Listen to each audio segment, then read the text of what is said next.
दोस्तों, क्या आप 80 और 90 के दशक के दौरान हिंदी फिल्मों और टीवी में अपने काम के लिए जाने जाने वाले अभिनेता तारिक शाह को जानते हैं?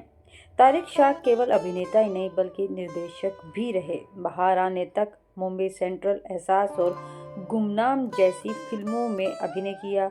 उन्होंने जन्म कुंडली और बाहर आने तक और धारावाहिक कड़वा सच का भी निर्देश किया था। लेकिन इतनी प्रसिद्धि हासिल करने के बाद तारिक शाह आखिर हिंदी सिनेमा से दूर क्यों हो गए और कहां खो गए? उनका जन्म अफगानिस्तान के लदमान प्रांत के करगाई जिले में एक पश्तून परिवार में हुआ था। उन्होंने जिले के प्राथमिक और माध्यमिक विद्यालयों में प्रवेश लिया और फिर काबुल के सैयद नूर मोहम्मद शाह हाई स्कूल से स्नातक किया। IMDb की रिपोर्ट के मुताबिक तारिक शाह दिलीप कुमार की खोज थे। 1984 में दिलीप कुमार सत्या नाम से एक फिल्म लिखने लगे। डायरेक्ट और प्रोड्यूस करने की प्लानिंग भी कर रहे थे, जिसमें खुद दिलीप कुमार, सायरा बानो और तारिक शाह बतौर एक्टर काम करने वाले थे। पहले ये फिल्म पोस्टपोन हुई और फिर ठंडे बस्ते में ही चलेगी।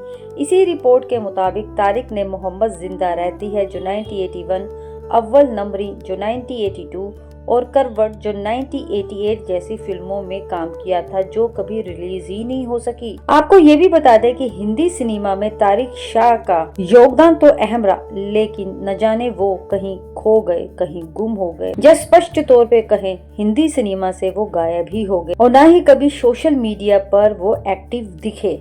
80 से 90 के दशक में तारिक शाह ने जब शोमा से शादी रचाई, उस वक्त वह अपने करियर की ऊंचाई पर थे और शादी के बाद शोमा को उनके परिवार का सपोर्ट नहीं मिला और वह फिल्मों से दूर होती चली गई। शादी के बाद एक्ट्रेस एक बेटी की मां बनी जिसका नाम सारा शाह था। आपको ये भी बता दें, शोमा भी हिंदी सिनेमा में एक जाना माना नाम है, लेकिन तारिक शाह भी शादी के बाद हिंदी सिनेमा से दूर होते हुए चले गए। तारिक को दिलीप कुमार की खोज तो माना जा रहा था, लेकिन उनका ताल्लुक कश्मीर से था।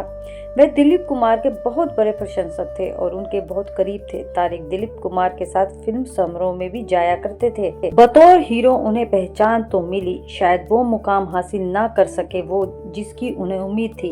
वे खूबसूरत दिखते थे, हैंडसम दिखते थे, लड़कियों के बीच पॉपुलर भी हुए, लेकिन वह उन ऊंचाइयों को ना छू सके जिन ऊंचाइयों को छूने के लिए उन्होंने मन बना रखा था। इसलिए उन्होंने एक्टिंग छोड़ निर्देशक की दुनिया में कदम रखा। तारिक शाह मीडिया से दूरी बनाकर रखते थे और मीडिया में छाए रहने का उन्हें कोई शौक नहीं था। वह भले ही एक महान अभिनेता थे, लेकिन वह एक मशहूर फिल्म निर्देशक भी बने। आज तारिक शाह हमारे बीच जीवित नहीं है। उन्हें 3 अप्रैल की सुबह आखिरी सांस ली थी। वहीं एक रिपोर्ट के मुताबिक ये भी बताया गया था कि तारिक शाह पिछले 2 सालों से किडनी की समस्या से जूझ भी रहे थे और उनका डायलिसिस भी चल रहा था। मीडिया रिपोर्ट्स के मुताबिक तारिक शाह को डबल निमोनिया हो गया था, जिसके चलते उनकी डेथ हो गई, क्योंकि वह लंबे समय से किडनी की समस्या से जूझ रहे थे। शोमा आनंद और तारिक शाह की मुलाकात टीवी धारावाहिक कड़वा सच की शूटिंग के दौरान हुई थी। सेट पर ही उन्हें एक दूसरे से प्यार हो गया और 1987 में उन्होंने शादी कर ली थी। आज भी यदि तारिक शाह का नाम आता है तो उनकी फिल्म बाहर आने तक के लिए उन्हें आज भी लोग याद करते हैं और उस फिल्म में उनका गाना आज भी प्रसिद्ध है। इस गीत के साथ ही तारिक शाह को लोग जानने लगे, पहचानने लगे और लड़कियों में वो फेमस भी हो गए थे। उनका हिंदी सिनेमा में एक महत्वपूर्ण योगदान रहा और उनके हिंदी सिनेमा को छोड़कर चले जाने के बाद से उनकी कमी आज भी खलती है।